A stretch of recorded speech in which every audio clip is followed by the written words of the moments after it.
Minha diretoria, a Flapress é uma bomba relógio, como eu sempre digo. Muita gente fala assim, ô Rica, a Flapress existe? Claro que existe. Claro que existe. A maior parte dos jornalistas são flamenguistas, como a maior parte dos lixeiros, dos empresários, dos gays, dos brancos, dos pretos. É evidente, a maior torcida do Brasil em todas as áreas.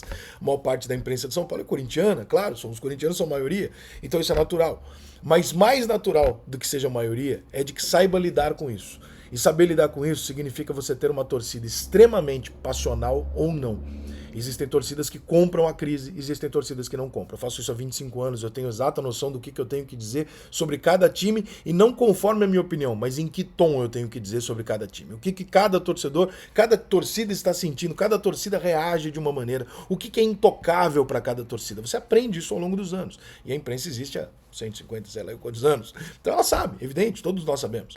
O flamenguista compra qualquer oba-oba, o flamenguista também compra qualquer crise. O santista não compra qualquer crise, nem qualquer oba-oba. O torcedor do Fluminense, você não pode mexer com a história, com a tradição dele. Você pode mexer com outras coisas. Com isso aí você não pode mexer. Você não pode mexer com os títulos do São Paulo, que é a grandiosidade do São Paulo sempre esteve em cima disso. Você pode mexer com outra coisa. Você não pode falar da torcida do Corinthians, você não pode falar da torcida do Flamengo.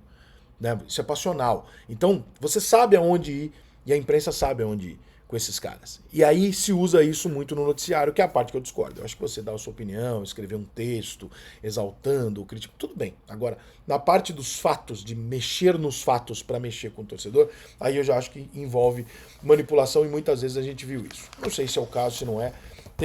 Tenho cá minhas informações, não assumo o papel de dar notícias, não é uma coisa que eu faço. Eu prefiro, vocês sabem, já falei isso 200 vezes ao longo da minha carreira, eu sempre preferi ter a informação de confiança para formar a melhor opinião do que dar a informação que em 15 minutos vai virar um circo na mão de um jornalista qualquer. Então, eu sempre prefiro guardar a informação para mim. Tenho as minhas informações sobre o que acontece, o que deixa de acontecer no Flamengo, tenho as minhas visões e etc. Agora, flamenguista. Na semana do Fla-Flu, a imprensa vem com divisão de time, racha no elenco, problema com o treinador, um monte de notícia de bastidor que é dada de uma maneira para o torcedor que eu entendo o que está sendo colocado. Vamos expor aquilo que eu sei que está acontecendo aqui dentro. Eu entendo, o jornalista tem isso por criação. Mas eu não consigo concordar com isso pelo seguinte, cara. O que você sabe que está acontecendo lá é o que uma fonte te disse. Você não tem certeza. Tu tá ali dentro para ter certeza. Então, assim, no futebol, como em 90% das coisas que a vida me ensinou, quando sai uma coisa na mídia, e aquela é só a versão que a mídia teve acesso. Tá? Isso vai daquele famosinho que você ouve falar, o fulano é gay, o fulano traiu a mulher, o fulano é casado, mas não sei o que, o fulano é isso, fulano é escroto, fulano é legal.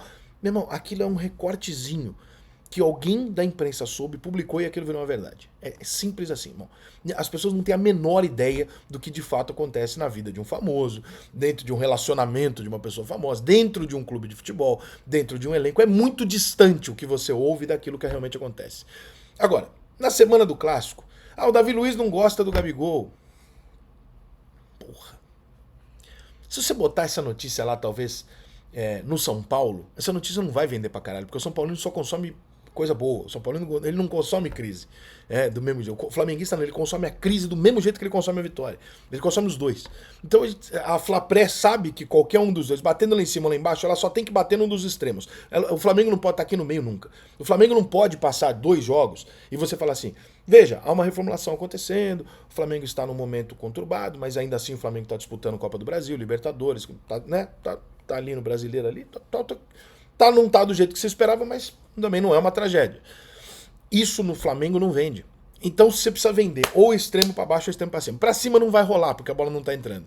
Então extremo para baixo. E o extremo para baixo se estoura uma puta de uma crise, onde os jogadores não gostam do treinador, os jogadores não se gostam entre eles, tem 3, 4 grupos dentro do Flamengo que não se fala, que não sei o que. E não é isso, cara. Não é isso, cara. Entendeu? Não é isso, porque os melhores times que eu vi na minha vida tinham vários grupos de jogadores dentro deles que nos falavam, não se olhavam na cara. Você acha que o Flamengo campeão, todo mundo era amigo de todo mundo? Não tinha grupo, não tinha liderança aqui e ali? Sempre teve isso no futebol, sempre vai ter. Então, isso é usado no momento em que a coisa fica feia. Esse é o momento em que a Flapress joga contra o Flamengo, porque ela pega um momento turbulento e transforma numa tragédia. Que é a mesma Flapress que quinta-feira, se o Flamengo ganhar de 1-0 do Fluminense, jogando mal pra caralho, vai dizer que a superação, que a raça, que o grupo se fechou, que o grupo sentiu a notícia, que foi dado e quis dar uma resposta. Ainda se coloca muitas vezes na situação de ter salvado o time. E tudo vira ao contrário, o Flamengo é maravilhoso, e domingo o Flamengo ganha, o São Paulo é o melhor treinador do Brasil, e tá tudo resolvido. E ninguém vai se lembrar da suposta crise entre os jogadores, etc, etc. Eu não estou dizendo que todos os jogadores do Flamengo sejam amigos, que não hajam grupos, que não haja divergência entre os jogadores, de falar, pô, aquele cara ele tá correndo errado, aquele cara tá jogando só pra ele. Claro que tem, mas tem quando tá ganhando também. E aí, num momento como esse, fica uma coisa que você fala, pô, mas por que essa notícia está surgindo dessa maneira agora? Por quê? Porque precisa arrumar uma justificativa para o torcedor que não seja a simples justificativa de que todos eles querem ganhar, mas as coisas não estão dando certo. Não está encaixando, não tá o trabalho não tem sequência, troca muito de treinador, nenhum treinador encaixou, alguns jogadores ali já estão um pouco mais velhos, outros estão entrando no time, muda as características, tem uma série de contusões, etc. As coisas não estão encaixando. Como em alguns momentos, cara, o Flamengo se classificou e venceu, mesmo com um futebol grandioso, por detalhe. O Flamengo poderia, em 2019, com aquele futebol brilhante, ter sido eliminado pelo Emelec, e inclusive merecia, porque houve um pênalti a favor do Emelec, um pênalti dado pro Flamengo, não me engano, que não aconteceu, ou que aconteceu contra o Emelec, não me lembro exatamente a coisa, mas aquele jogo teve um erro de arbitragem enorme a favor do Flamengo. E aí? E se tivesse acontecido? O Flamengo não valeria nada? O Jorge Jesus não seria nada disso? Ia ser o quê? Uma briga no elenco? Ia ser um problema com a diretoria? Ia ser exatamente o quê? Então, assim, eu acho que as coisas são colocadas muito oportunamente. Se tem esse problema, vamos supor que tem um problema lá entre o grupo do Davi Luiz e o grupo do Gabigol. Esse problema ele tem há anos, há meses, sei lá. Agora se tornou interessante colocar ele porque virou uma coisa que precisa se achar uma justificativa.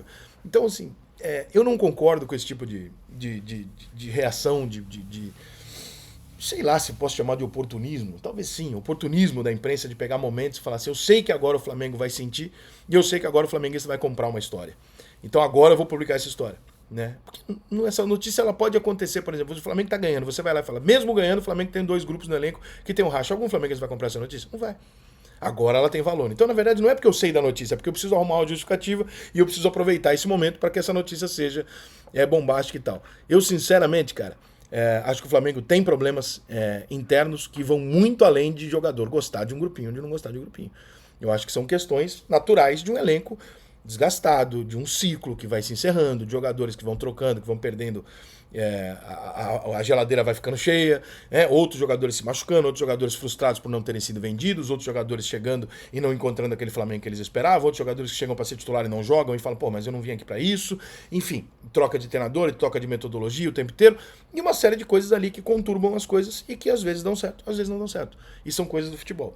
Todos os anos anteriores o Flamengo fez um primeiro semestre com 1 milhão de problemas, surgiram as mesmas notícias, Flapress e o caralho, aquele inferno do caralho. Chegou no segundo semestre, faltando ali 20 rodadas do Campeonato Brasileiro, o Flamengo se ajeitou, pum, foi lá e foi campeão.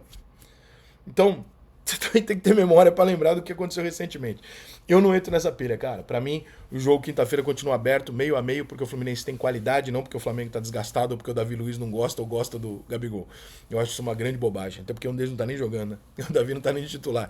Então eu acho isso uma grande bobagem. Acho que quando a gente fala da Flapress, é disso que a gente tá falando. E eu sempre disse isso aí. A Flapress prejudica mais o Flamengo do que ajuda. E os torcedores adversários pensam o contrário. Mas nesse momento você percebe como a Flapress realmente, para jogar o Flamengo para cima é 1 minuto, mas também para jogar o Flamengo lá embaixo leva o mesmo minuto que levaria para jogar lá para cima.